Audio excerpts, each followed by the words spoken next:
And we are officially live. Good evening, everyone. Hey, it's Gina with Rise Up from Trauma Coaching. Welcome to this week's episode of Trauma Healing or Trauma Talk, Healing Strategies for Trauma Survivors. And on our episode today, we would like to welcome Gabby. So welcome, Gabby.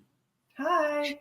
And so let me give you a little bit of feedback, or not feedback, but a little bit of backstory on how I met Gabby and kind of how I got to meet her and things like that. So Gabby, hi, Linda. So Gabby and I had met when I did a conference, a mental health and trauma conference on May 18th in Wapak.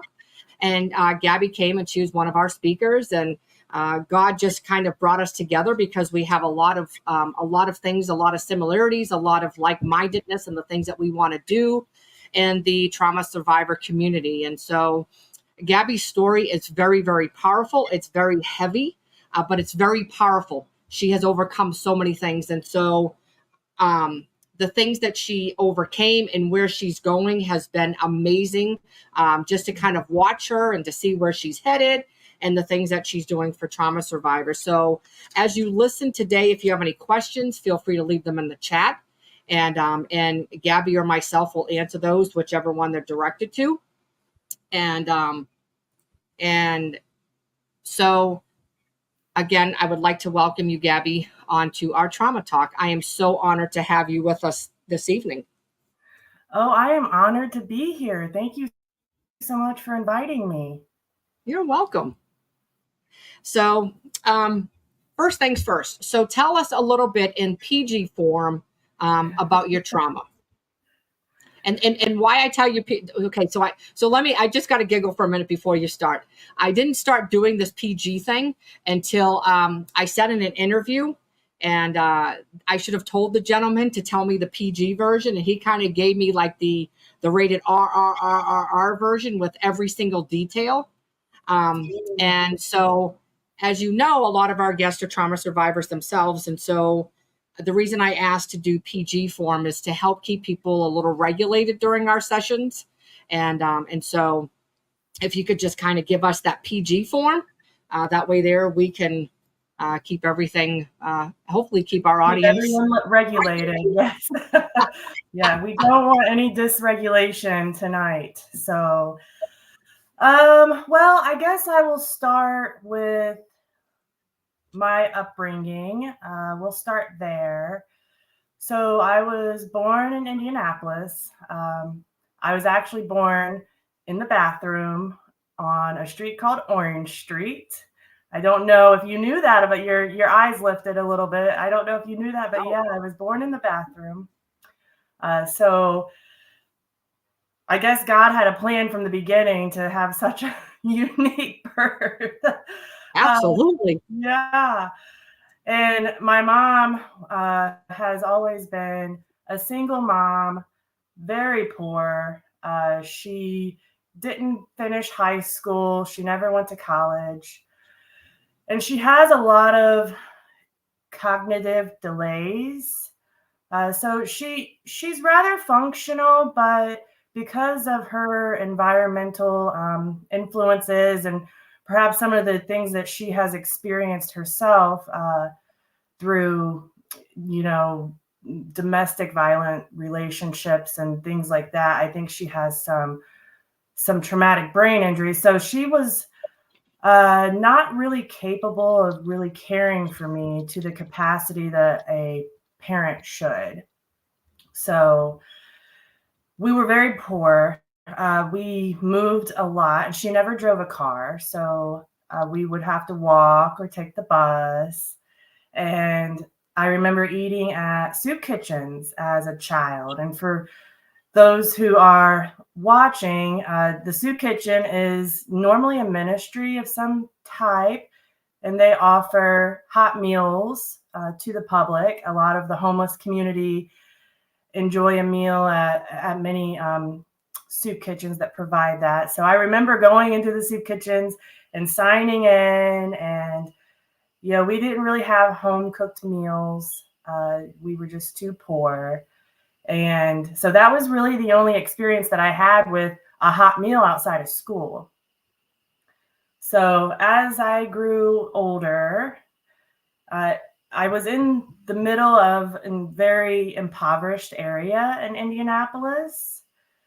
So that comes with a lot of struggle and environmental influences. And it was a lot of things that people don't really want to see on a daily basis happening where I was living.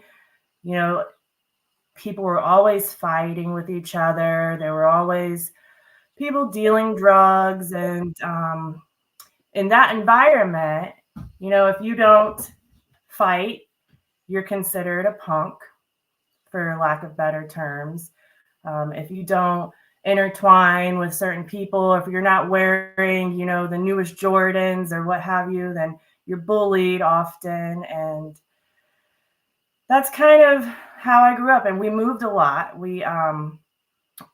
I probably once a year. And what was unique about moving so often was it was kind of in the like a 2-mile radius or something in the Fountain Square area of Indianapolis. And so we would have to carry our items with us. So there would be oftentimes I would be walking around as a young girl, you know, kindergarten, first, second grade, and it was time to move again. And I would have a trash bag with my clothes and, you know, whatever toy that I had, but I would have to leave a lot of stuff behind. I remember having to leave a lot of my awards and certificates. I had won the 500 Festival of Art, the grand prize for that.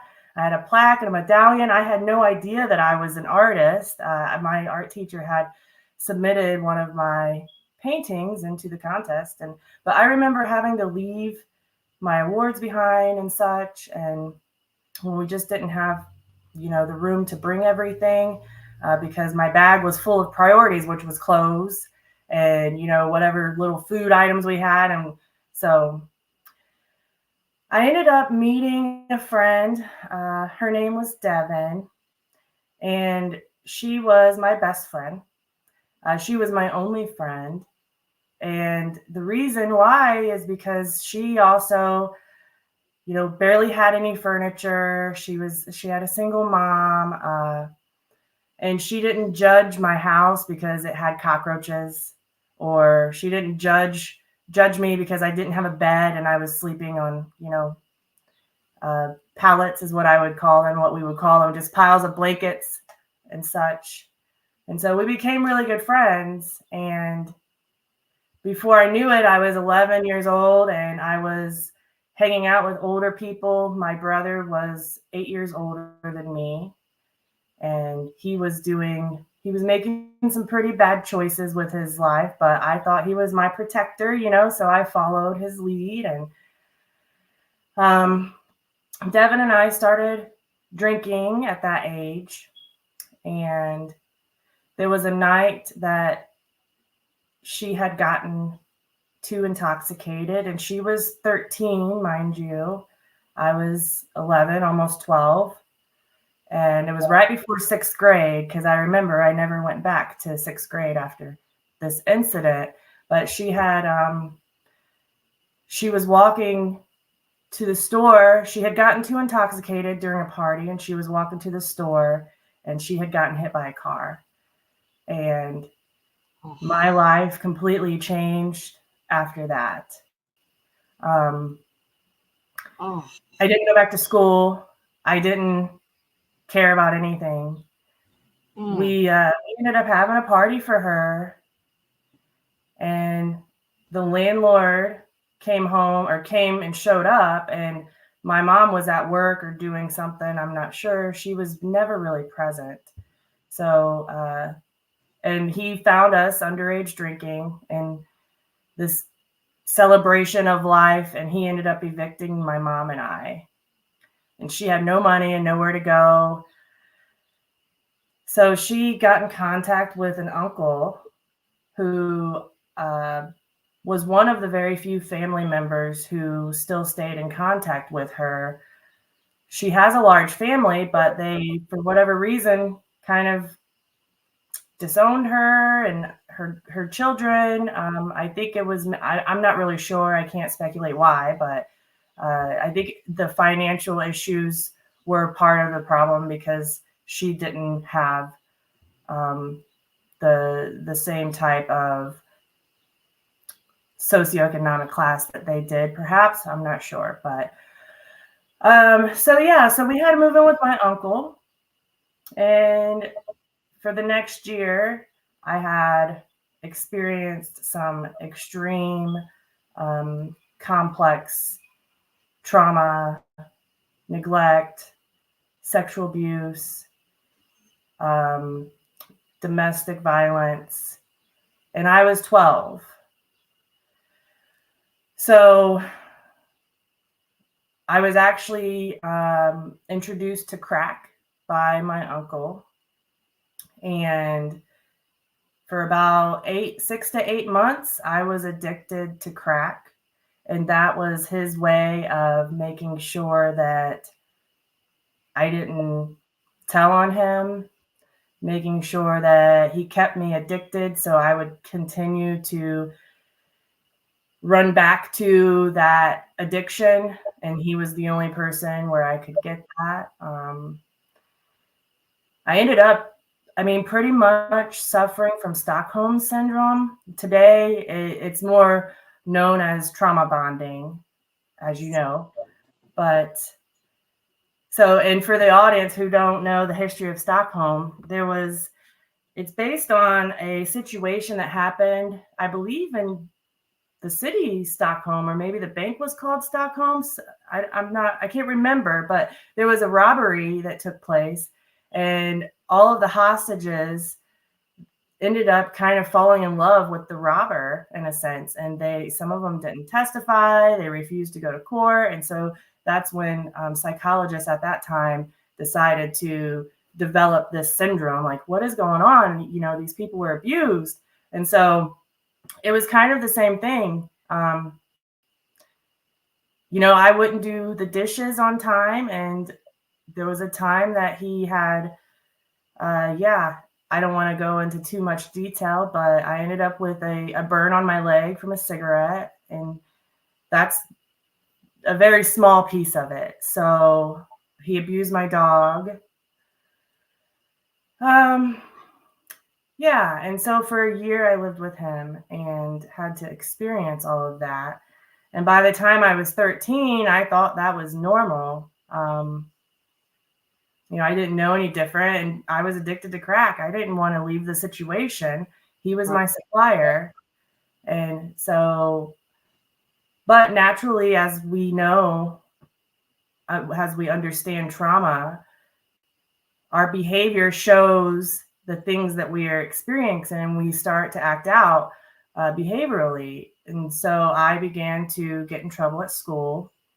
I began to fight with kids at school. My first time I ever went to juvenile was for battery. I stopped going to school for a while because I wanted to steal things to supply our crack habit.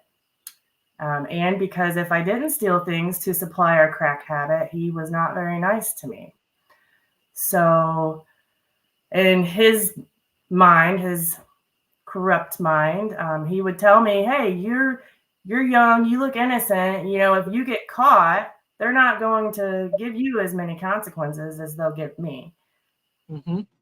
So there was a time I tried to run away from him, a couple of times, actually. One time we were kind of walking through a parking lot, and I decided to just run off. I was dysregulating at the time. We were arguing about something, and there was a police officer in the parking lot area, and he had flagged me down, and I wasn't going to say anything, of course. I was like, nothing's wrong. I'm just, And then he had went and talked to Alan because he saw that Alan was walking behind me, and Alan said, look, officer, she's incorrigible. We just picked her up from juvenile. She's fighting with people. She's skipping school. Now she's trying to run away. We don't know what to do with her, and it was this whole thing. And so Another time I tried to run away, I stayed in an abandoned apartment. And the only person who knew where I was my brother. And he ended up finding my brother, threatening him in a very violent way until my brother showed him where I was. And so things like that. But when I was 13, towards the end of the year of living with him, I failed a drug test for probation from truancy for not going to school. And they removed me from the home because I had crack in my system. And I ended up going to a group home. And I was there for 11 months, a little over 11 months. And then my older sister took guardianship of me after that because my mom, again, wasn't fully functional. She wasn't able to care for me in the way that she needed to. But the behaviors didn't stop. I was still acting out. I was still seeking attention from men. I was still very angry. I had a lot of symptoms now that I know what the symptoms are of PTSD, a complex PTSD. So I dropped out of high school and got pregnant by an older man. And I decided when I was pregnant that I needed to kind of change my life around. I'm a mom now. And so I ended up getting my GED and going to college. And I graduated as a vet tech. And actually throughout college, I befriended the director. Her name was Peg. We're still friends. And I was so poor trying to make it through college because me and my daughter's dad had broke up. So I was a single mom by the time I started college. So I actually had to donate plasma to get to school every day. You can only donate twice a week. And at that time, I think you could get like $60 or $70 a week. But I still have the hole in my arm. I don't even know if you can see it. Yep. Right there. Yep. From how often I donated, right? But Wow. I was determined. I was so stubborn. I was like, you know what? I'm going to get a degree. And I'm going to change my life around. I'm going to change everything for my children. And the director, she actually sponsored a Christmas for my daughters because I didn't have money to pay for their Christmas while in college. And I have it right here. They actually gave me a certificate of, can you see it? Perseverance. Wonderful. Yeah. So it was great. I graduated. I wanted to quit a lot, but I graduated and I started working as a vet tech at a hospital. And then I became an animal control officer. And that has its whole set of secondary trauma and compassion fatigue. And anyone in animal welfare knows that very well. But it was my passion. I loved it. But when I was in my mid-20s, I got a subpoena. So let's back up a little bit. My uncle ended up going to prison, and he was sentenced to 100 years for what happened. And I thought that I would never see him again, and I was safe, and, everything was going to be okay. And so it helped my momentum a little bit after I kind of realized I needed to not be a victim anymore and do something with my life. So anyways, in my mid-20s, I got a subpoena from him. And he had filed an appeal. It's called a post-conviction relief. But what was unique about it is that he filed it pro se as his own attorney, his own counsel. And so I have my whole life established. I'm a homeowner. I'm educated. I have a great job for the city, right? And I'm a great mom. I'm married at this time. I'm doing all these activities with my children. And then I have to go testify to this man again and answer directly to him. And I didn't know how much of an effect it would have on me because I was strong, right? I won. I made it. Like, I had a great life. He can't hurt me anymore, but I didn't. It took its toll mentally, and I started having the same behaviors that I had as a teenager directly after I moved out of his house and went to the group home, or I was removed from his house and went to the group home. So same behaviors. And I had severe symptoms of PTSD. I had chronic back pain, nightmares. I had bowel issues to the extent I had to go get a colonoscopy. And I was actually determined short-term disabled by the state of Indiana. I lost all desire. I resigned from all of my positions. I stopped working with animals, and I had such a passion for animals because of the abuse that I saw as a child, but I stopped working with animals. I was a CASA volunteer before the hearing with my uncle, and I stopped pursuing my passion with the foster system or people in the justice system. And and for a long time I was suicidal. I entered into relationships, and I was toxic.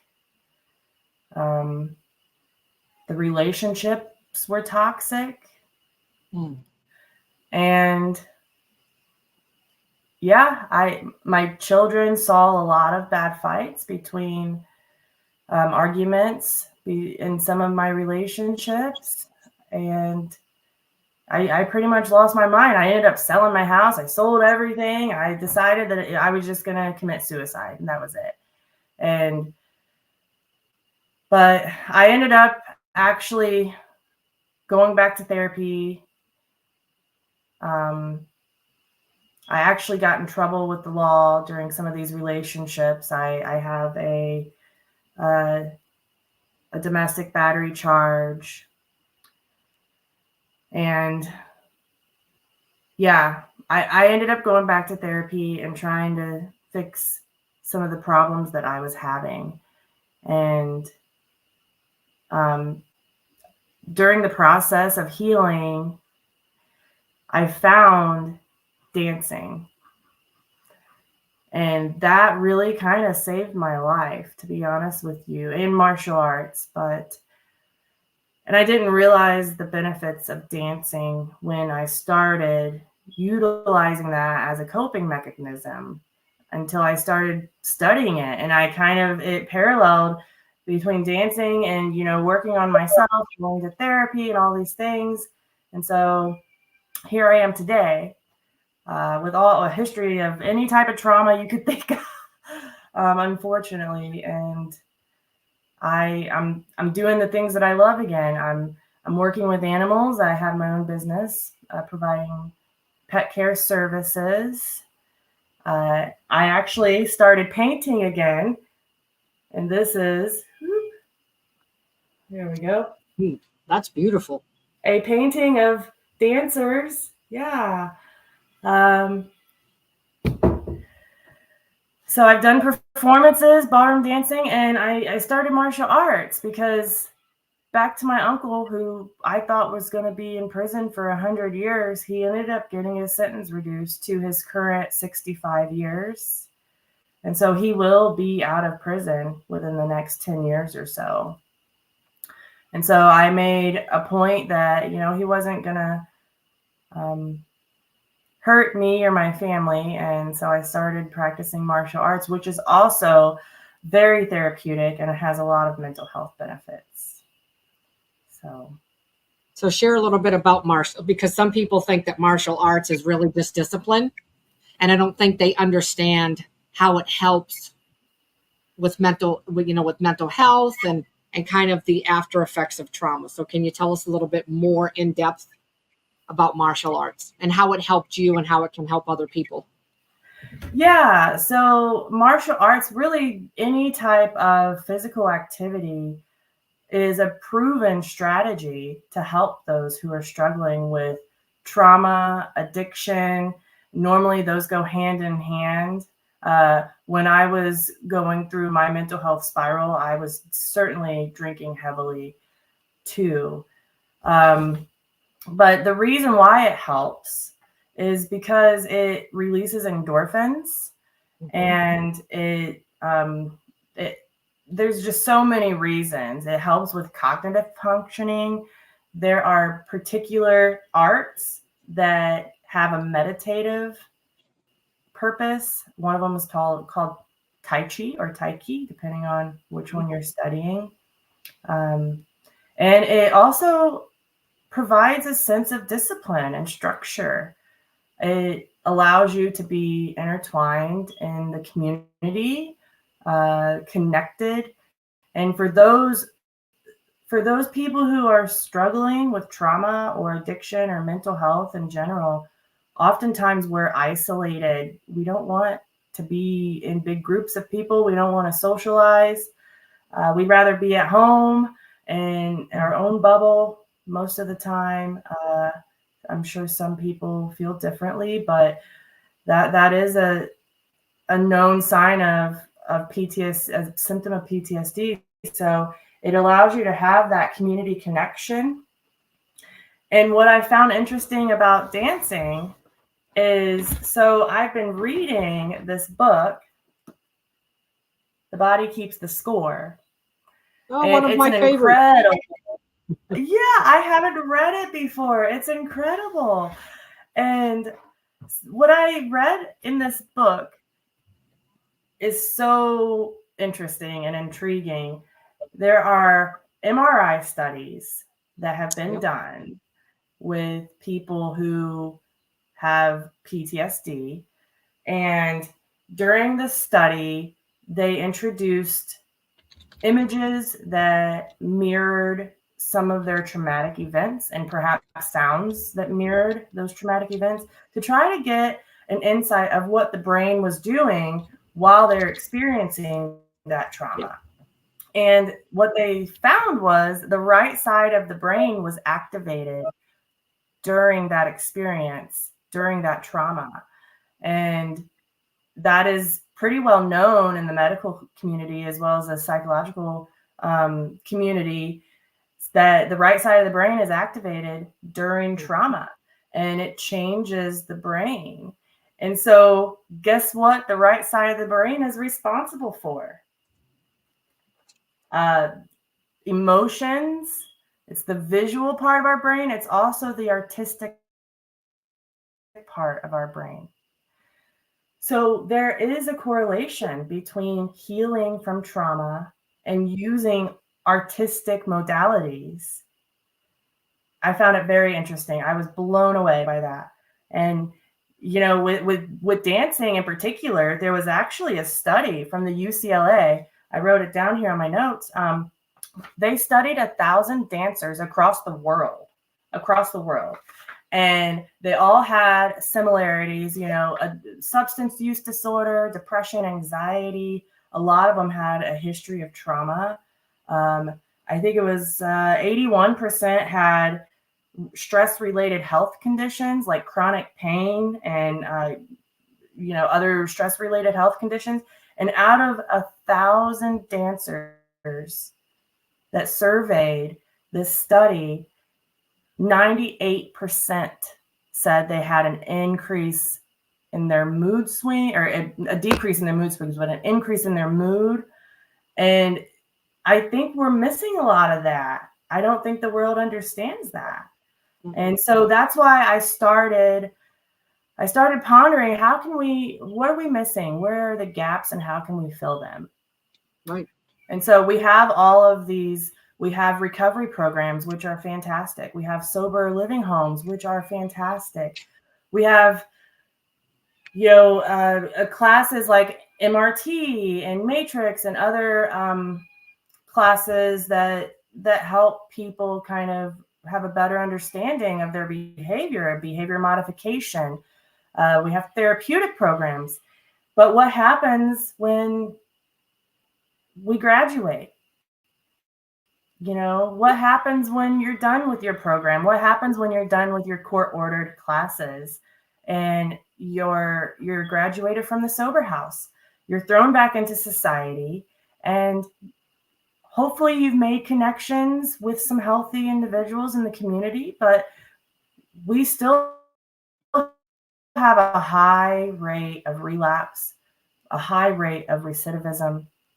And I am a strong believer that being connected, authentically connected with community members that are living healthy lives, that are active, is the key to changing some of these statistics. And so me and a group of passionate individuals came up with this idea to maybe provide some type of mentorship through healthy modalities like dancing and martial arts. And so I called it Sheathed. And the reason I called it Sheathed is because potential is sheathed by trauma and addiction. And how can we find a way to reveal their potential, right? So Waltzing Through Trauma will be our very first event. And the Art of Dance in Warsaw has been so generous at donating some space for this and very supportive, because the people there, we are all very closely connected in our community, and they kind of know a little bit about my story. But if they're watching tonight, I think they probably heard a lot more than what they've heard before. But so we're going to do a Waltzing Through Trauma, and it's going to be free for those in the recovery community or in the mental health, who are struggling with mental health or trauma. And we're at that program, I'm going to teach a little waltz lesson, but first we're going to have a snack. We're going to just get connected with each other, provide some resources if they need some resources, and then just do a waltz lesson. Just dance, waltz through our trauma, and see how it goes. So that'll be happening on August 4th. I'm so proud of you. That is so cool. Yep, that is so cool. Yep. So I just want to butt in for just a second and kind of, you may not know this and you may know this, but maybe our audience, they might not know this. I'm sure my husband does, because I talk about it all the time.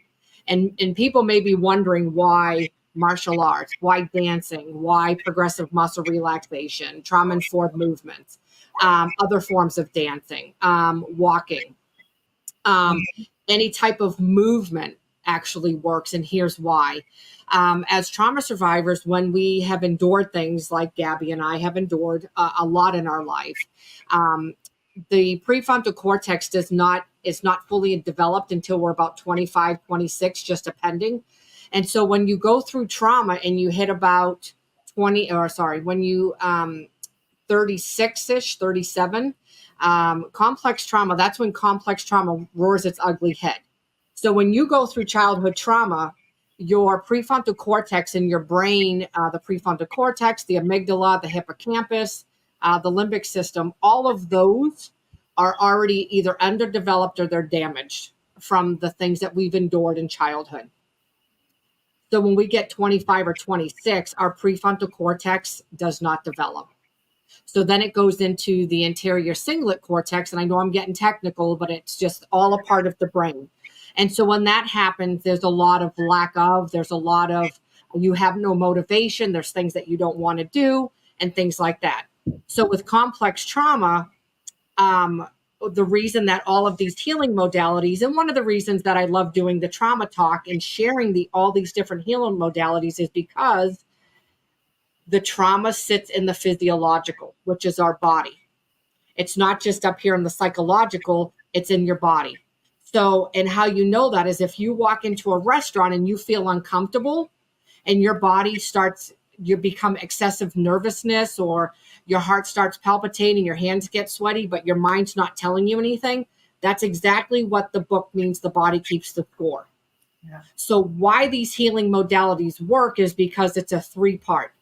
So waltzing is, you may not look at it as a 3-part, but it is, because the way that you're moving your feet and the way that you're twirling around, you're literally concentrating and you're moving in 3 parts. Maybe not 3 parts per se, but you're moving. So as you're waltzing, you're literally re-engaging and reconnecting your prefrontal cortex. So instead of you speaking in trauma brain and trauma self, you're actually learning to be productive and learning to speak in adult self. So that's why these modalities are so important, because you're literally excreting all of those trapped trauma, which is trapped emotions, out of your entire system.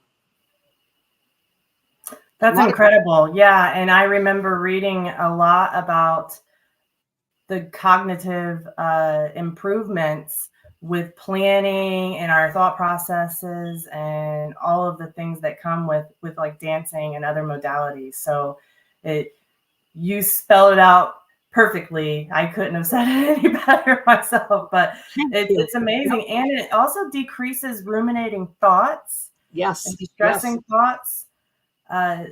It's incredible. And I don't know really what I would do if I hadn't found these other hobbies, because like I'm working with animals again. I'm reaching out and I'm trying to help my community again. I'm a trauma support specialist through Arizona Trauma Institute. And it's incredible to see. And I hope that things go well. And I hope that we can all work together and collaborate to try to find some relief and just some healthy connections. Oh, absolutely. And that's what I love, your heart. You've taken something so challenging in your life and look what you did. Actually, let me rephrase that. Look what God did. Look what God did. Yes, absolutely. Absolutely. And God brought us together, you and I. You've been such an inspiration to me. Oh, thank you. And I look up to you. You're definitely a mentor for me. And God brought us together. I think we're going to do great things together. We are. And I want to be a little candid about something about martial arts. So I talked about the childhood trauma, the neglect, living in poverty. I had head lice a lot as a kid. Like there's just all the stuff that comes with that. And then the sexual abuse and the physical abuse and the animal abuse and just all of the things. So, and my brother, I said, was one of my protectors. Yes. And he passed away last year. And he overdosed. He had a significant addiction to just about any drug he could get his hands on, unfortunately.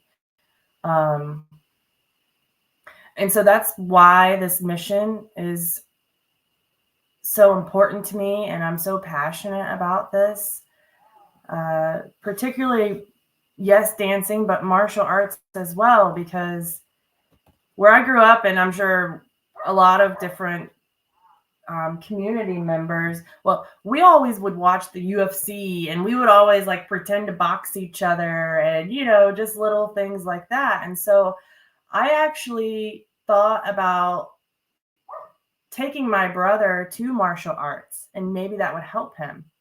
Mm-hmm. But I want to be a little candid when I say that I kind of was afraid of how he would react. I was afraid that he would dysregulate and cause some trouble for people because his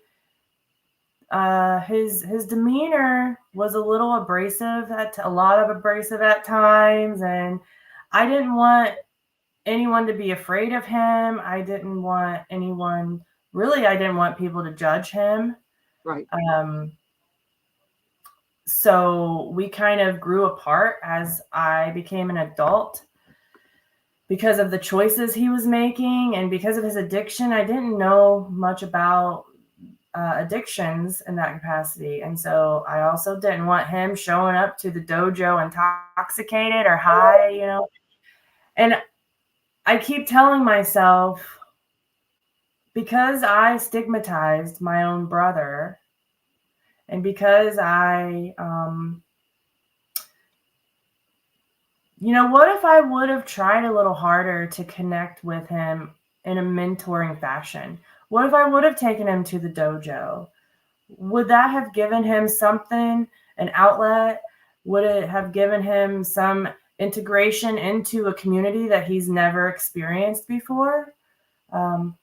And like I said at the mental health conference, we all, you and I and people who grew up like me and my brother, we're kind of placed into these boxes. Yep. And these boxes look like, well, they're the troublemakers, they're the drug addicts, they're the felons, they're the fighters, and the other part of the community, oftentimes it's gotten a lot better, but a lot of people who have never experienced that type of lifestyle just don't simply understand. They don't. And if we're not connected to people on the other side, we're going to stay in these boxes. And then we're going to connect with people who are still making unhealthy choices. Mm-hmm. And so, yeah, what if I would have tried harder to help my brother get connected with healthier people? Would he be here? And then again, more trauma and more trauma. My niece, his daughter, so he overdosed last year, and his daughter committed suicide in April of this year. And she was only 20. And she still lives in Indianapolis. I'm in Warsaw, so I wasn't as close to her as I wish I would have been because we're so far away from each other. But she had such a pure soul.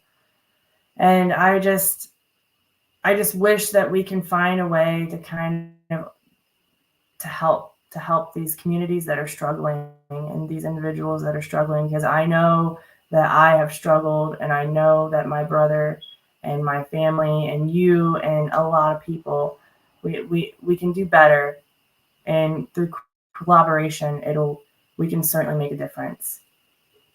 Absolutely, we can. And we're starting it, and you're starting it. I mean, look at what you're doing. Look at the collaboration that you and I are doing, and the thing that you're doing. I mean, Gabby and I, we've been.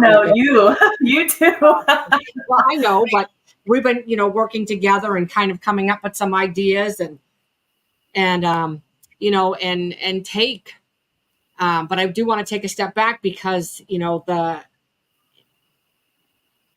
looking at the stigmatization of the things that you did with your brother, and look at how many other people, how many people do that to other people, and so I think what you're doing now is using maybe some of that hurt and pain to say, what, maybe I didn't give him the chance that he needed. But now I want to use that pain and hurt and turn it into something positive and help other people. Because how many people literally sit there, and what I loved about when you first talked at the conference, what I loved is the first thing that you said. Do you remember the first thing you said to the audience when you started? I do, and I said it intentionally. I know you did. And it was huge. It was huge. I want you to share with them because what you shared, because this is so true. And here's why I want Gabby to share this. And it's how many of us judge people just based on things. Like looking at Gabby, looking at myself, I've had my husband Charles on here. Looking at us, you would never know the things that we went through. Never would you believe. Looking, Gabby sharing the story that she did. Would you ever believe that she went through those things? No. But how she started at the mental health conference was phenomenal and eye-opening. Like everybody was like, holy Toledo. And so I just want you to share a glimpse of how you started, because it was like, wow, like how many of us judge? And it was like, wow. So you go ahead. Yeah. So obviously I was dressed very professionally, and because I was a speaker. So, and I had an opportunity to connect with people in the audience before my presentation, because my presentation was after lunch. So I connected with other community members who are social workers, perhaps law enforcement, probation officers, all of these things. And so when I started my presentation, actually, well, we did a waltz performance first. Yes. And, people kind of have their ideas of what the waltzing or ballroom dancing community is too. And so I thought that was kind of impactful. But so I started with the waltz performance, and then I told the audience how thankful I was for their kindness and our authentic connections, and how, us professionals can work together. And we had great conversations. And then I said, would you have treated me the same if you knew I was a violent criminal? And the energy in the room was full of professionals from different areas, all trying to serve. But the energy in the room changed drastically, and I wanted it to. Yep. And I explained, these people, and I never knew the struggles that my brother had until I had gotten into trouble with the law for fighting with people. I was fighting with everybody, just like I was as a teenager. After I had to be in front of my uncle again and all of that stuff. And I'm not saying that's an excuse. I'm saying that's kind of symptomatic. It's trauma related, and I know that now. Yeah. And so, but I didn't know the struggles that my brother had until I went through them myself, till I actually went to jail, and until I had a felony on my record. If I was walking around in the world with violent felon on my forehead, doors would not open the same way. And I'll explain to you, I have to work twice as hard. For example, I started a business offering animal care services to people in their homes. And I was a vet tech. I was an ER technician. I was an animal control officer. I was a community cat coordinator. For over 12 years, I worked with animals. So I have the experience and the education, right? Started the business, and it's thriving. I have 44 5-star reviews in less than a year and a half. However, I applied for the Better Business Bureau to be accredited, which is something you have to pay for as a business. And they denied the accreditation because of my charge. I can't be a care provider for my mom. I care for her. She doesn't drive. I take her to the store. I take her to the doctor. I have to prompt her to change her clothes sometimes. There's I have to help her with her medication. And there's a program in Indiana that will pay providers or pay family members to help cover the cost of caring for their elderly parents. And I can't be a care provider for her because of my charge. I can't live in certain areas. A lot of apartment complexes will not rent to people with felonies, let alone a violent felony. Many jobs will not hire people, especially with a violent felony. I've lost many opportunities, and I was more qualified than other candidates. So I've been on both sides. As an adult, I went from a stable, educated homeowner living a normal life.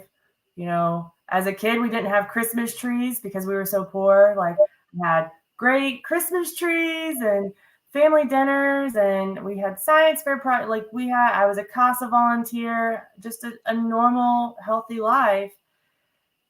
And now I'm a felon and I have all these hurdles that I have to fight and navigate through. And so when you throw addiction on top of that, and then you throw unhealthy relationships on top of that, you throw stigma on top of that. I mean, people who are like me and like my brother and like other members who are struggling in the community, they have a lot against them.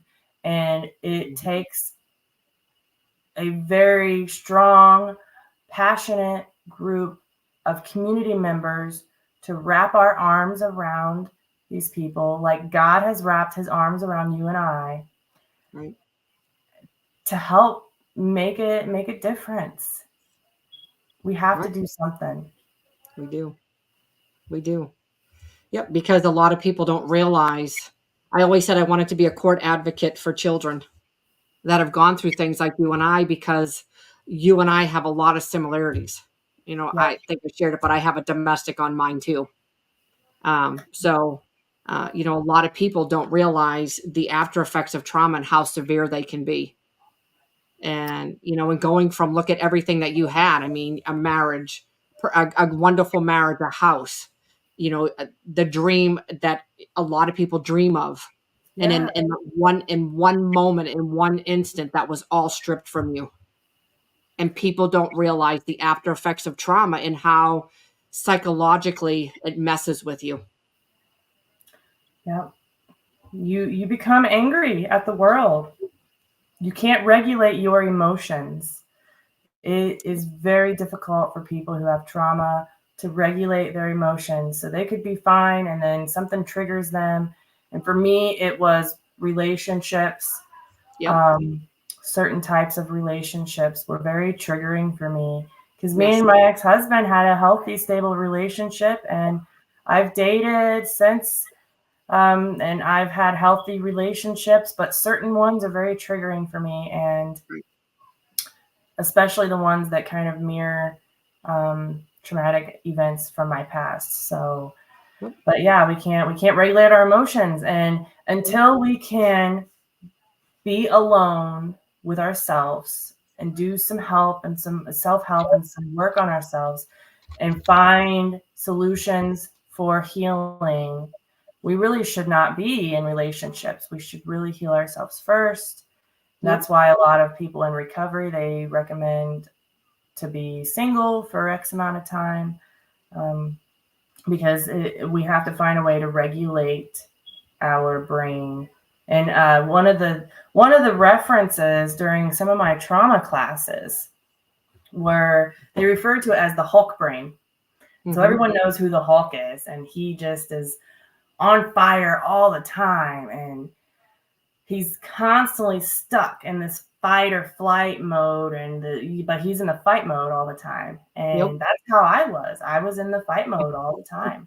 All the time. I would intentionally start, conflict with people and self-sabotage just because I felt like they were judging me, or I felt like I didn't like their tone when they said something, or I felt like they were out to get me, or maybe, just all the things that come with trauma. And so people don't understand that there is neuroscience behind these behaviors. And when we realize that, then we can come up with solutions on how to resolve them. But it also takes connection in the community. So we can take away the substances, we can do therapeutic programs and behavior modification, we can do all of that. Yep. But if we still keep these people like me and my brother and you in these boxes, Yep. we will never escape this cycle. So Nope. Nope. And that's one thing that always bugs me when they're always like, oh, end the stigma. But what are they truly doing to end it? Because they're doing nothing to end it. It's just going to continue like intergenerational trauma.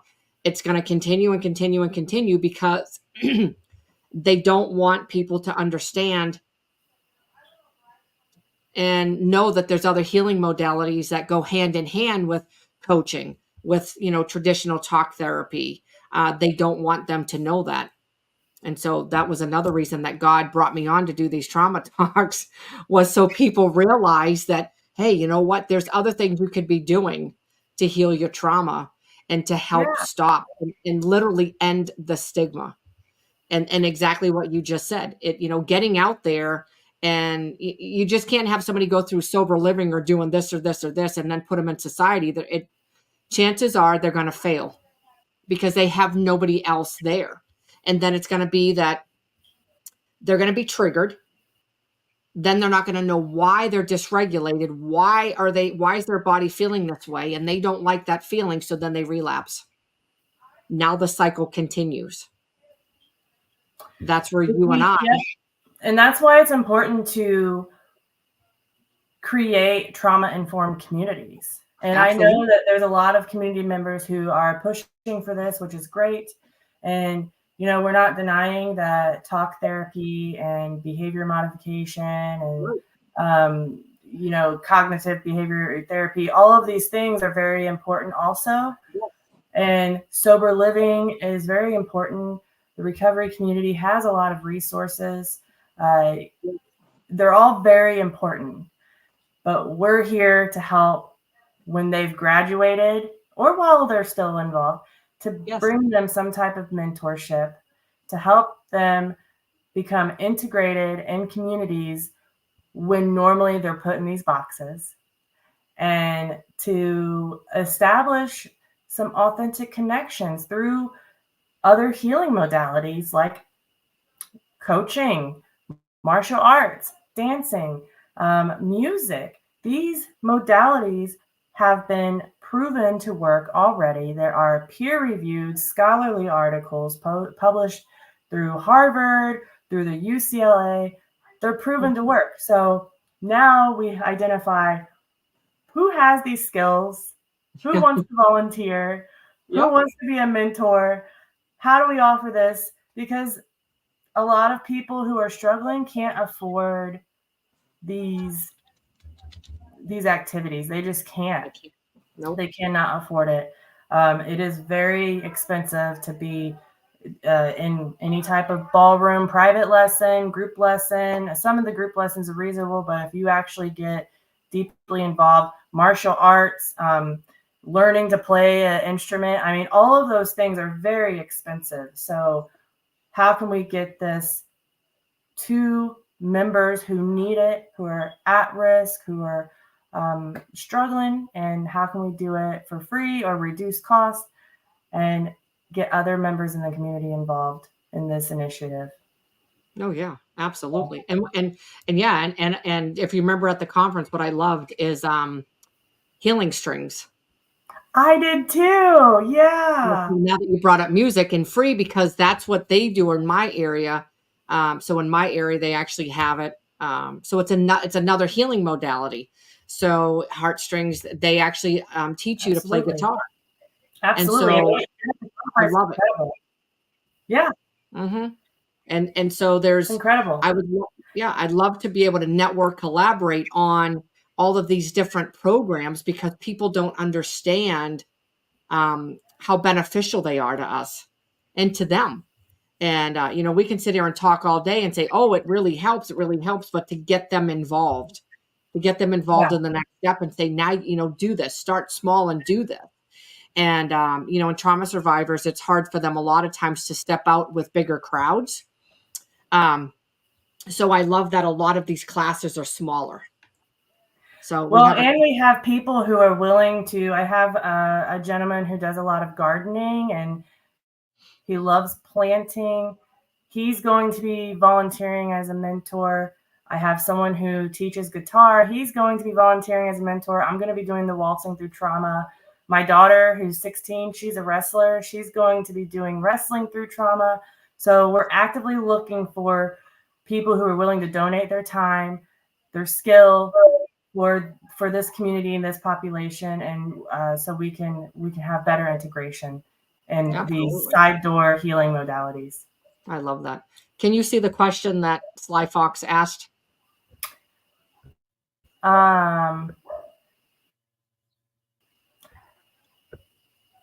Is it on the comment? Oh, I should have. It should be up on the screen right under our names. Can you see it?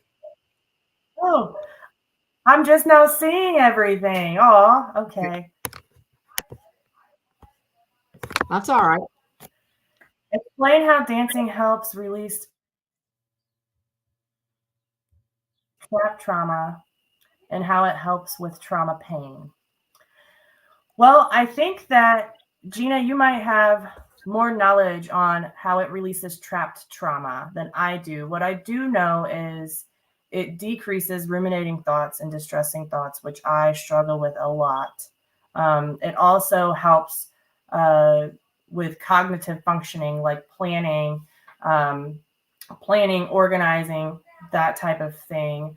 And I know there's a direct correlation between trauma and the right side of the brain, because the right side of the brain is activated during MRI studies of introducing traumatic events to people, which is the artistic side. And dancing, martial art, or these artistic modalities, there's a correlation between trauma and artistic modalities. So, and I can tell you, like I said before, there's been studies by the UCLA and other universities. The UCLA, the study was actually done at the Institute of Neuroscience and Human Behavior. And that's who published this study of 1,000 dancers worldwide. And 98% of them said they had a better mood. And they were all, one thing that was in common with all the dancers who took this survey was they had substance use disorder, a history of trauma, depression, and anxiety. So this isn't something we're just making up and pulling out of a hat. The studies are there, and it is a modality that can be used. The studies are there for martial arts. The studies are there for music therapy. They're there. We need to find a way to collaborate with each other and bring these modalities to people who A, can't afford them, and B, need to have authentic connections with healthier members of the community.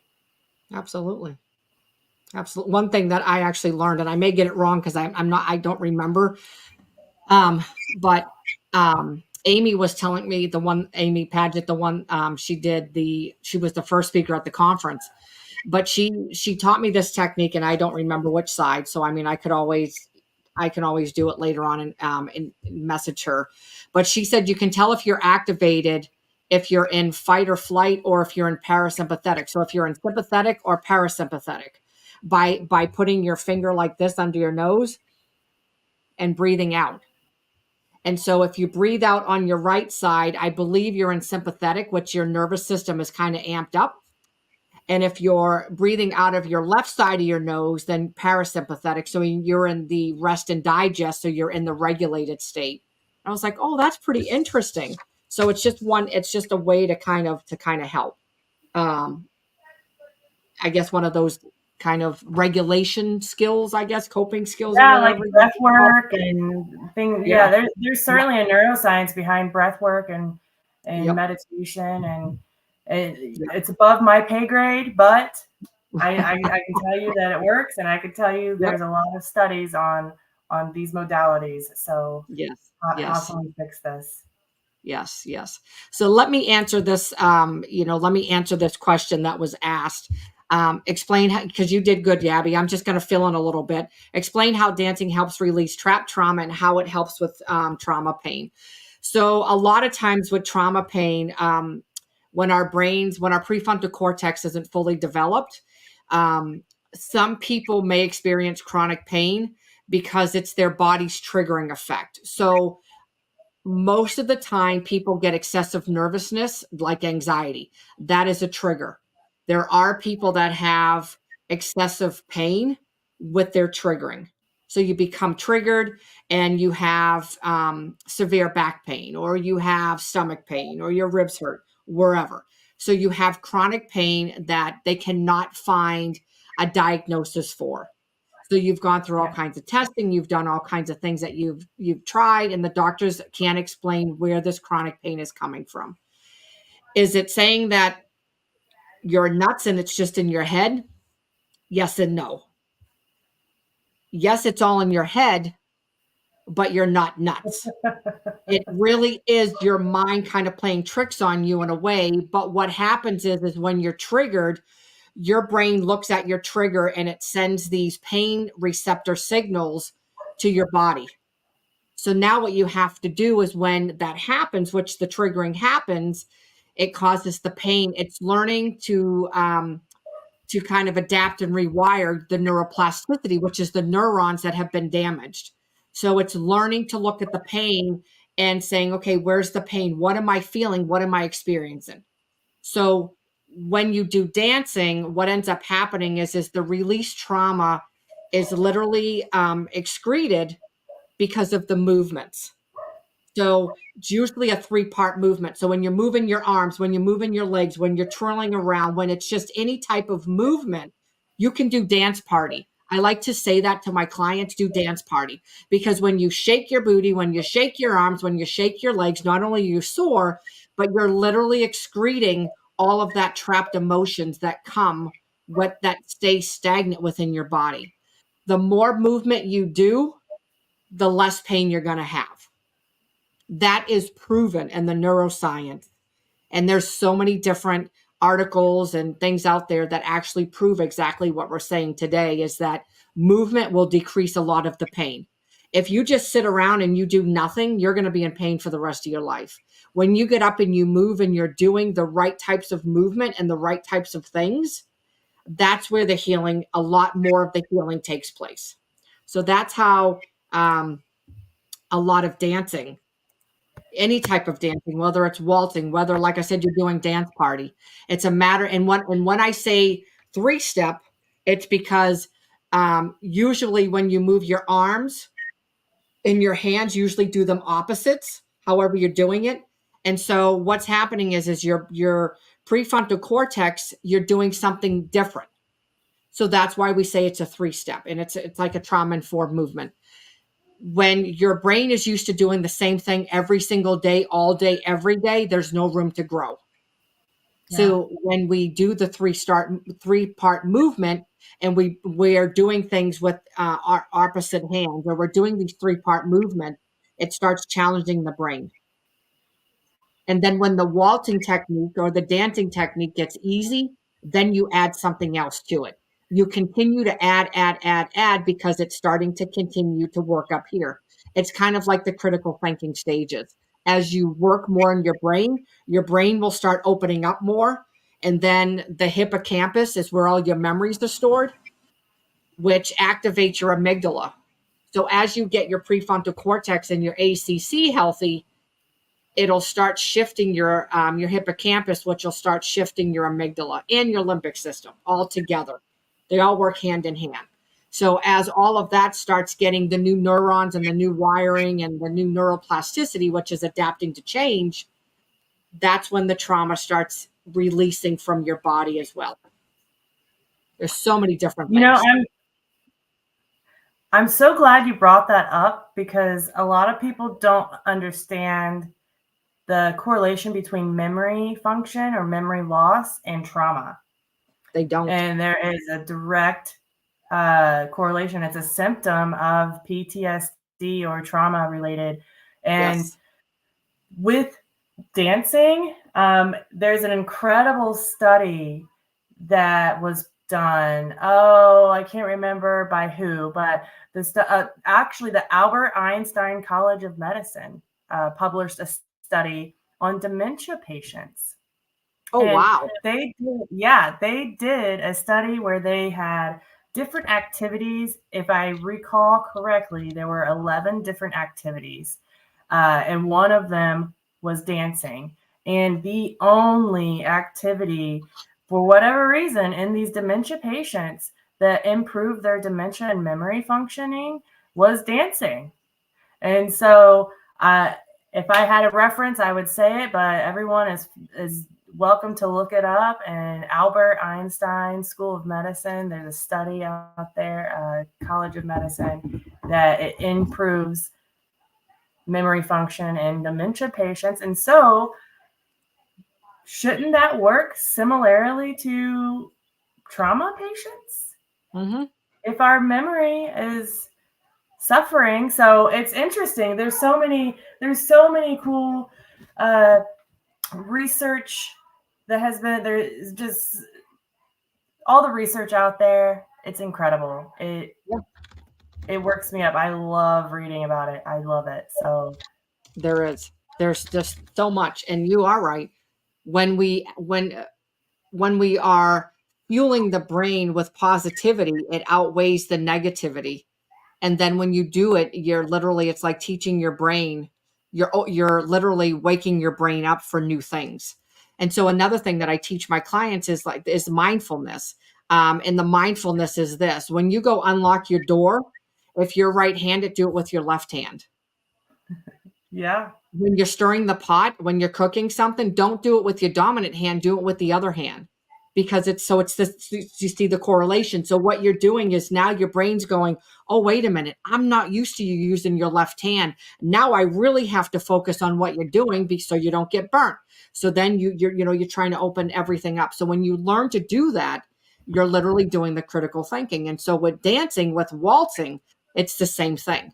You're adding these steps and you're teaching them, and then you're adding more and more and more. Same thing with martial arts. You start small, and then you continue to move your way up and up and up. So what actually happens is you're creating new neurons. So it's the neuroplasticity. Your synapses in your brain, they're damaged.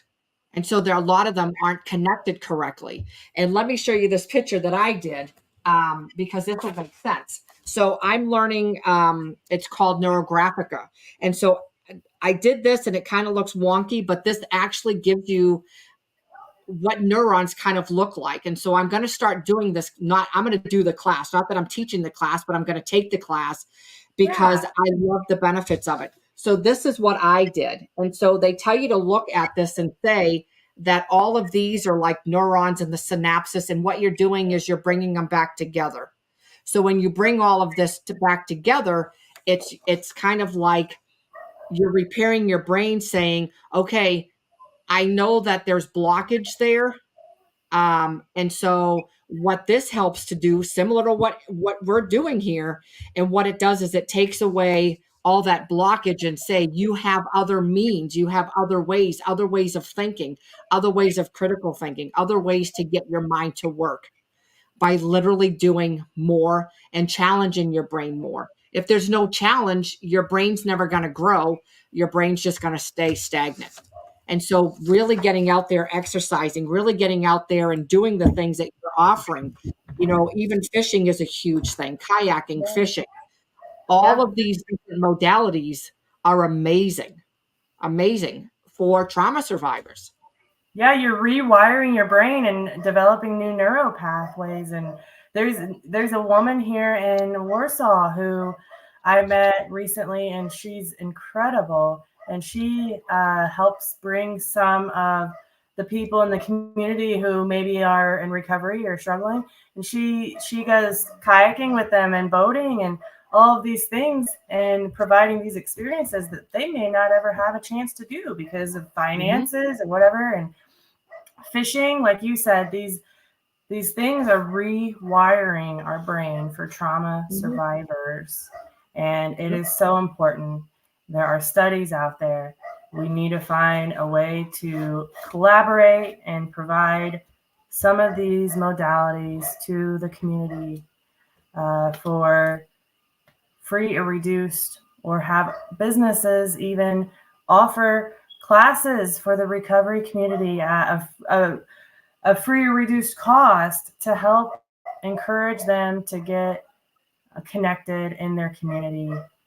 The Indiana Kids Belong is an organization that helps the foster system, and they have an app.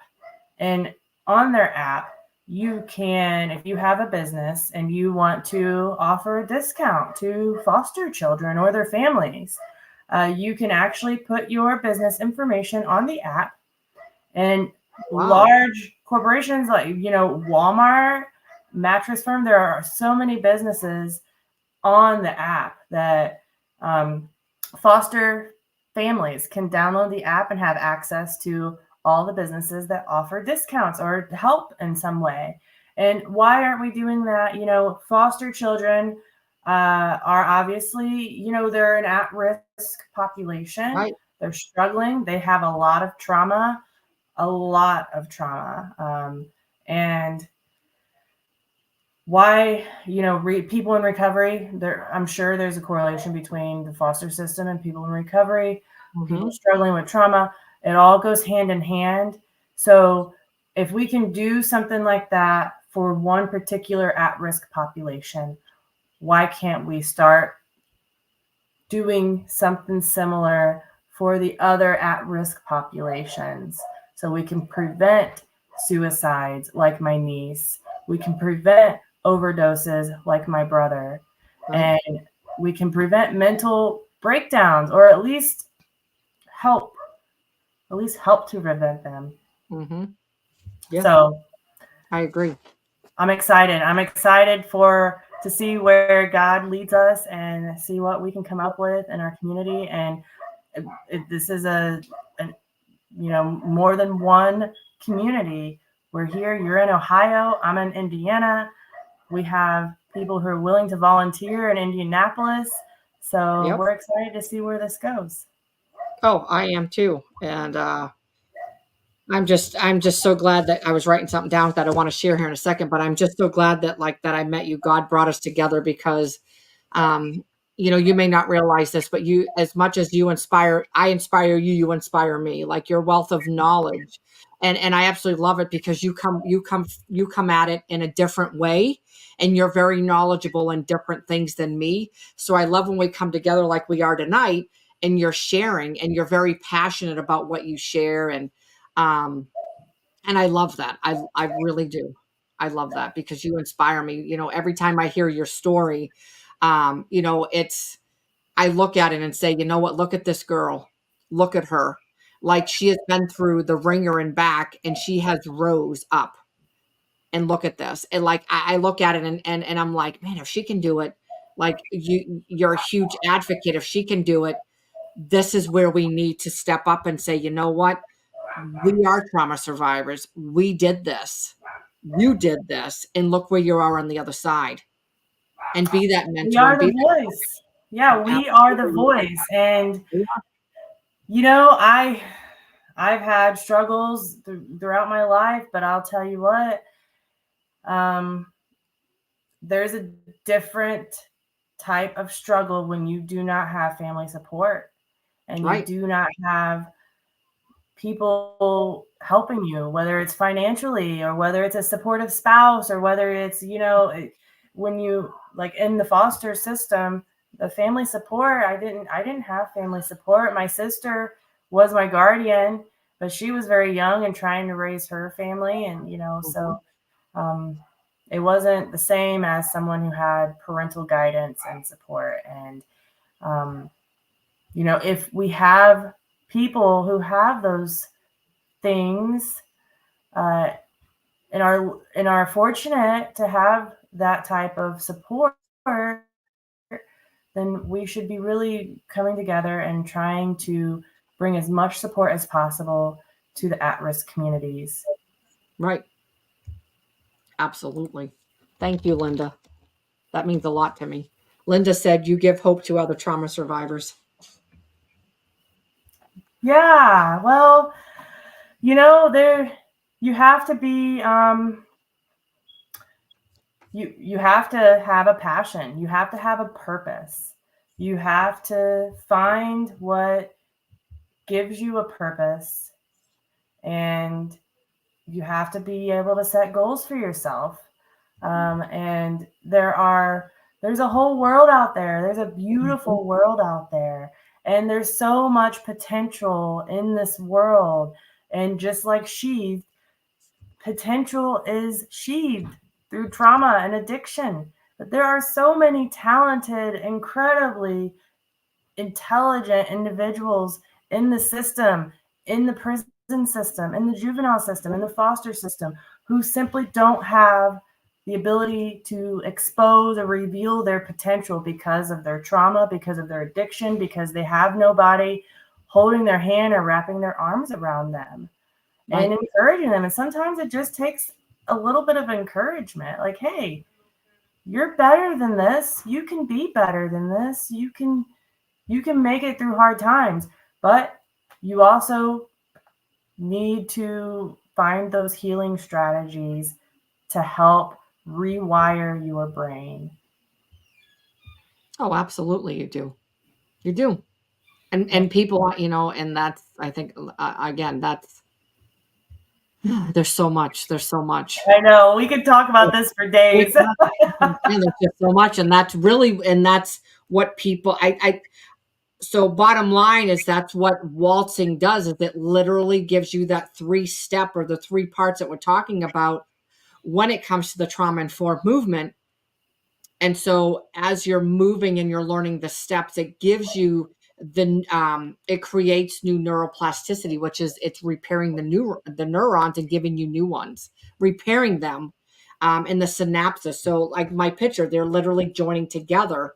And so that's what I love about how this form of healing modality, how this really does help trauma survivors. It's huge. And it's really no different because I mean, they all go hand in hand. Whatever you're trying, it's all what works for one may not work for another. So that's why I love doing this, because there's so many different healing modalities. And so Tai Chi, I think, is what you mentioned in the beginning. And Tai Chi is stretching. So a lot of people don't realize, but women that are sexually, it's not just women. So let me just rephrase that. Both men and women that have been sexually abused, they usually have severe back pain in their lower back, in their coccyx area, in their butt crack looking area, back in that area. And why? Is because we have a muscle back there called the psoas muscle.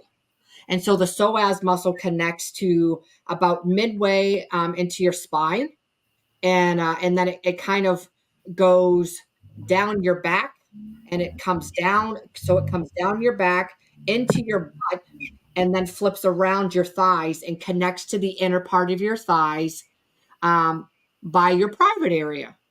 And so when you're sexually abused, that muscle stays like this because of your abuse, because you have nerve endings down there. And so why I'm saying that is because Tai Chi and some sort of stretching actually helps eliminate the trapped trauma. But actually what it does is that's where when people are sexually abused, that's where their trauma usually sits. And you can't massage it because it's deep. You can't massage it. So the only way to get all of that trapped trauma out of there is through stretching. Tai Chi is one of those ones that does a deep stretching in that area. And so people that have chronic back pain and you've been sexually abused, there is a correlation. Well, I know that there's certainly different types of like Tai Chi and Tai Chi. Yeah. I know that it's a mind body movement too, kind of similar to yoga. I think yoga probably has the same benefits, but there's studies that show that Tai Chi can reduce hypervigilance. Yes. It can help with flashbacks.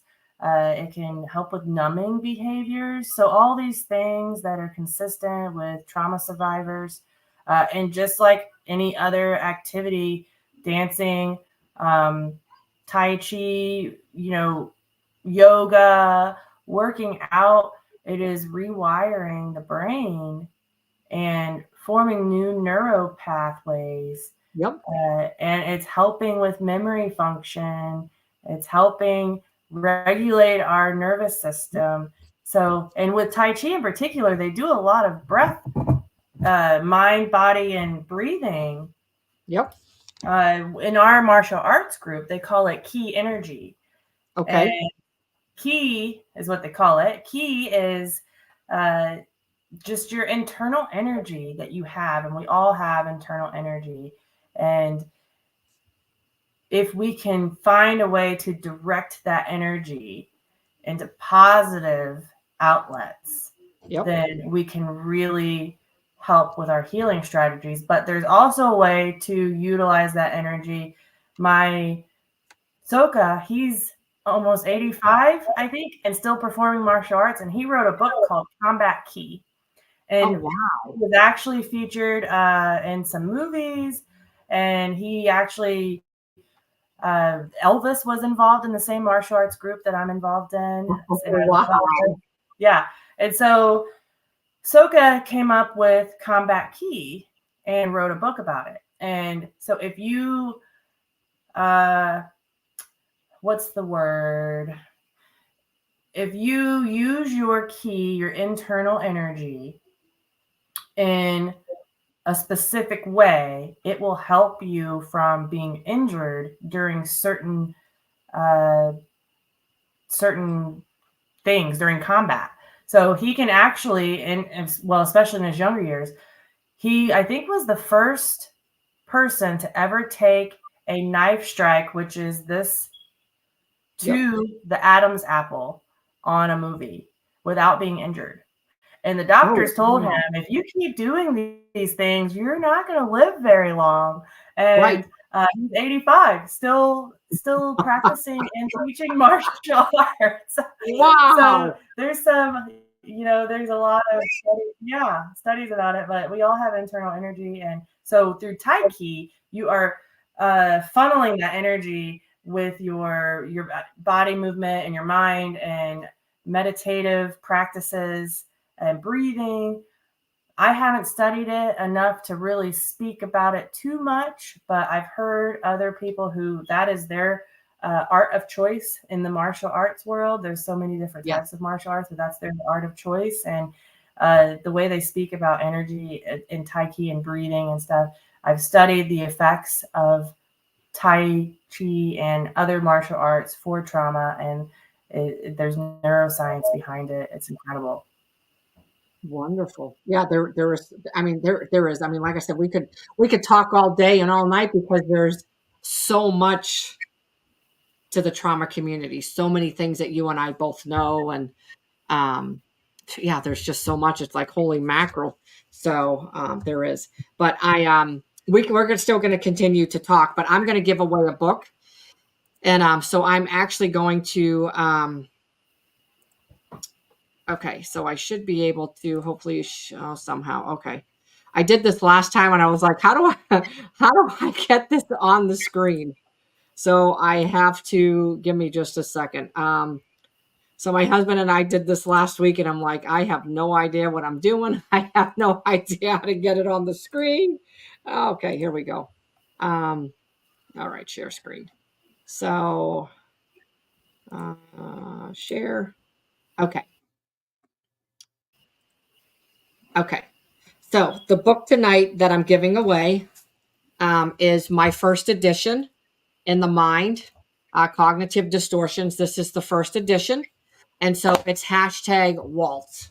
And for all of us old folks, it's actually the pound symbol.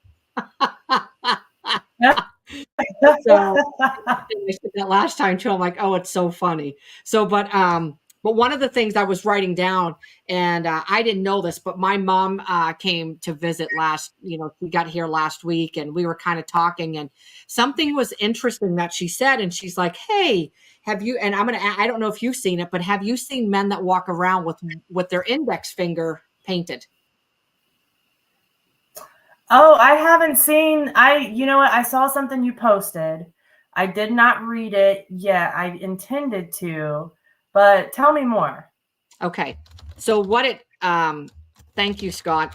So she said to me, have you seen that? And I said, no. She said, in Massachusetts, there's a lot of men that are walking around and they have their index finger painted. And that's the only one they have painted, just one out of all of their fingers. And I was like, well, that's kind of odd. Let me look it up.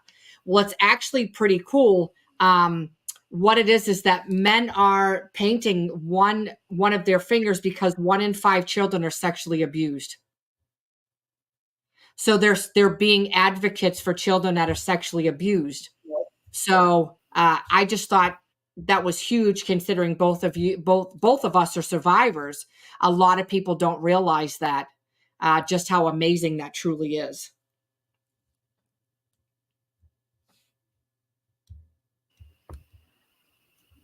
That's incredible. I had no idea. What a great Yeah. initiative that these men are taking for victims of sexual abuse. Holy Yes. cow. Yeah. I was just I like, love wow. that. Yeah. Yeah. I would have never known it if my mom didn't say anything. Um, and I was just like, oh man, I was like, yeah, I love that they're doing that to spread awareness. So, so even if somebody comes up to them and asks them, well, why, and stuff. And so, Yeah. yeah, I did share it. I shared it on, I believe, both of my pages. Um, and that's their way of saying, I want to be an advocate and I want to help step up and be that one to help end that stigma. Yeah, I think that's incredible. Yeah. I think that's Um, really incredible. so we have 8 people on, and I think 4 people. So it says It 8 looks are on like the you have a live. lot of interest who want your book. I see hashtag Waltz. Yes. So we have. Uh, so there's 4, but I have 8 on. So I would like to get to 8 if I can. It's hashtag Waltz, and let's see if we can get to 8. If not, at least if we can get to 6. And so what I'm doing is I'm giving away a copy of my workbook. And for all of you that don't, let me explain a little bit about my workbook. So my workbook was one that I created. God kind of walked me through my own trauma journey. And so I created this workbook because it was the things that I have gone through in my life. And these are the things that I use to help me heal. So there's it talks about the ruminating thoughts, the suicidal ideation, which is part of cognitive distortions, which is an after effect of trauma. It talks about critical thinking, cognitive fusion and diffusion. It gives you all kinds of regulation skills. What is developmental trauma? Um, Recreational therapy. I'm trying to think of what else is in here. What is complex trauma? The trauma informed movements, progressive muscle relaxation. There's so many different things in this book. And why I did it is because one, God's like, there's so many people out there that want to get help, but they don't know where to start or they just haven't found their voice yet. And so that's one of the reasons that my other side of my business, where I do my mental health conferences, is called We Are the Voice. It's because we are the voice. We're the voice for the voiceless. So the people that feel like, um, oh, okay. Thanks, Charles. So now it says we have 10 on there. So if you're just hopping on, I'm giving away one of my workbooks. And so if you want to get in on it real quick, it's hashtag Waltz. Hashtag Waltz. Get in there. The reason behind Waltz, and I'll explain this a little bit, waltzing through trauma. Obviously, all forms of dancing are beneficial for trauma victims, or trauma survivors. But waltzing to me, so I grew up in the inner city of Indianapolis, and so it was like street dancing. It was freestyle, and there was a lot of for lack of better words, provocative dancing and other things. And so the waltz was a completely different world. And it's elegant. It kind of allows us to have a formal dancing style with respect for our bodies and respect for our partners. And there's a certain type of etiquette on the ballroom dance floor that kind of teaches you just to respect other people, how to be a gentleman, how to be a lady, all the different things that I don't know. I just love it. That's why I chose waltzing through trauma, because I I love that. really enjoy it. I love that. One other thing, we're going to get going here in just a second. I'm going to draw the winner. Gabby and I will be speaking on October 25th and October 26th. Gabby and I will be teaming up together to be keynote speakers for our virtual conference. This is going to be a worldwide event. If you're interested, I will. I'll put the link to the page in the comments when I redo the YouTube. And so if you're interested in hearing us, We'll share some different things. It won't just be the same thing that we shared tonight. There'll be a lot of different things. We're going to be joined by a lot of different speakers, a lot of different workshops. I think there's three keynote speakers and 18 workshops and breakout sessions. So this is going to be huge. Yes, it's huge. It's online, so you'll do it in the comfort of your home. And so there we have so many topics. And so I'm going to start uploading all of that information and things like that. If nobody else has any questions for Gabby, I'm going to go ahead and draw. But I just want to say thank you from the bottom of my heart for coming on and sharing again, and for being vulnerable and really opening up about your journey and things. I know it's not easy, but you do such a tremendous job at sharing and letting people in, but showcasing how you've turned all of that into something beautiful by helping people in what you're doing today. And I love that. And another thing that Gabby's doing is, I was going to ask her this, but I know we got to go here in a second, is that, we'll have her on again, but she's, with her nonprofit that she's starting. So she's doing this to help trauma survivors of, all walks to be able to heal and get the mentoring and things that they need and all of the different things. So in the beginning, when she talked about that, so that is wonderful things that she's doing as well. So we're just going to draw at 5 because I can't get anybody else, and that's perfectly fine. So I'm going to go ahead and draw and watch my son win. I'm going to laugh.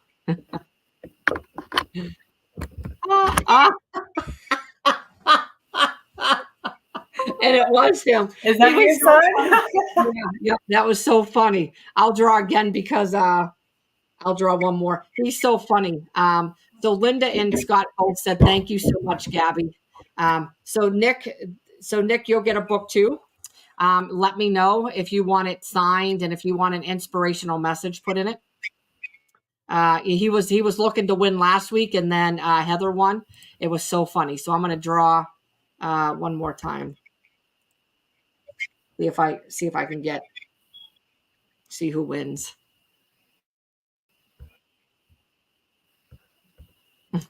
Anna. Oh, golly. Oh, Anna, do you want a book or do you want me to draw again? That's my daughter.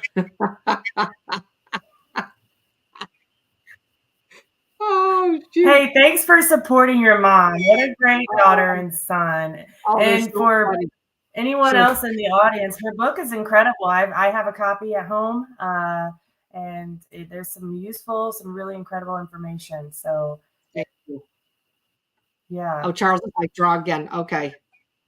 Nick said we can. Okay, so let me draw. And I'm sorry, I can't access the comments for some reason. This is my first time on StreamYard, so I have not set up my account, I guess, to access the comments. So everyone, I would love to put a comment on there. Sorry, I can't talk, but I can't join the chat. So thank you, everyone, for saying thank you, and you're welcome, and I appreciate you being here. All right. So this was our next winner. So Linda, which is my husband's aunt. So congratulations, Linda. So Anna gave up her spot. So congratulations, Linda. So it's Linda and Nick, and then Anna, of course, that won. Heather won a book last week, and so. But my book's available if you'd like it. I have some extra copies of this one, and then I can get the newer copies and stuff. But so again, I just want to say thank you so much. Let me get off there, Gabby, for coming on and really sharing your story and your heartfelt message and everything like that. And I really look forward to collaborating with you in the very near future, and kind of connecting and see how we can work together to make a difference and in the lives of other trauma survivors as well. Thank you. I'm so honored and blessed to be here and to have gotten to know you, and we've crossed paths for a reason, and I think we're gonna find a way to really make a difference and change the statistics. And for anyone who is interested in helping this initiative, let us know if you have a certain skill or a certain coping strategy that you use and you want to be a mentor of some type. and you want to volunteer, let us know. We would love to be able to send people your way to guide them and walk with them and wrap your arms around them and have authentic connections with community members who are living healthy lifestyles. Yes, absolutely. Absolutely. Yep, you got it.